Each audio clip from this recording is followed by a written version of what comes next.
But it was in Christie's that Sandra was born as 12.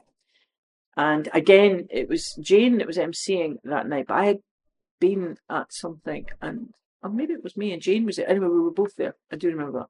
Remember, this is a tiny venue. And Craig did a poem.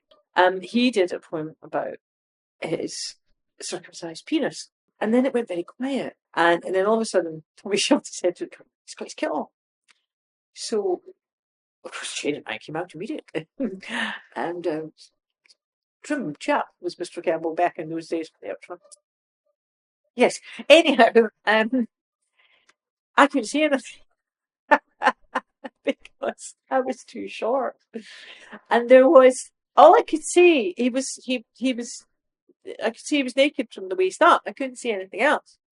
And I kept because there was the audience was in the room. And I couldn't get through, but Jane could see it. She was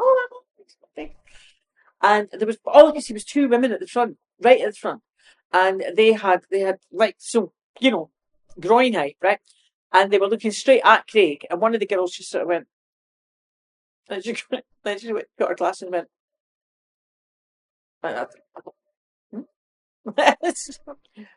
must be quite the size then. And after about 3 minutes, the audience kind of forgot that there was a naked man on stage. It was a naked man on stage. So the next day, I was at home and I thought it was quite funny. So I phoned the evening news under the guise of, I believe it could have been Sandra McKechnie or Sandra McKechnie, double glazing sales support. And I'd been with Margaret. We'd all been for Margaret's 50th birthday, and we decided we'd try this comedy club. And we went, and it was funny, but we didn't expect, and Margaret certainly did not expect to be confronted by a naked man. I mean, did you, Margaret? And I was getting totally over this thing. And, I mean, she's still shocked. We're still shocked. We're all deeply shocked. The man was naked, absolutely naked. So whoever it was that picked up the call was trying to get all these details. So they did phone back, and it was further up the food chain, journalist-wise. So I knew the story was going. I actually worked in British Telecom's press office. So I had dealt with most of the press at some point. So it's quite important that I'm stay in character whenever I answer that phone. Probably that my mum called. Thought I'd gone mad.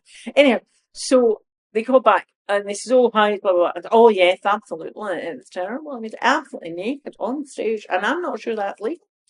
And Margaret, you all right? I mean, she's still sitting down. And so then they went away and they said, "Oh, can we call you back later?" And at that point, I remember going, "No, I'm really sorry. I've got to go because my shift's getting busy, blah, blah, blah, blah." Cut it dead. Because obviously, if you cut it dead and just leave some, then the press one. So then phone told me, he said, "Oh," and then sure enough, bang, with it right behind my call, in comes the evening news. The evening news ran this story. Scotland on Sunday picked it up, and you got a double page spread out. It's solely short. Brilliant.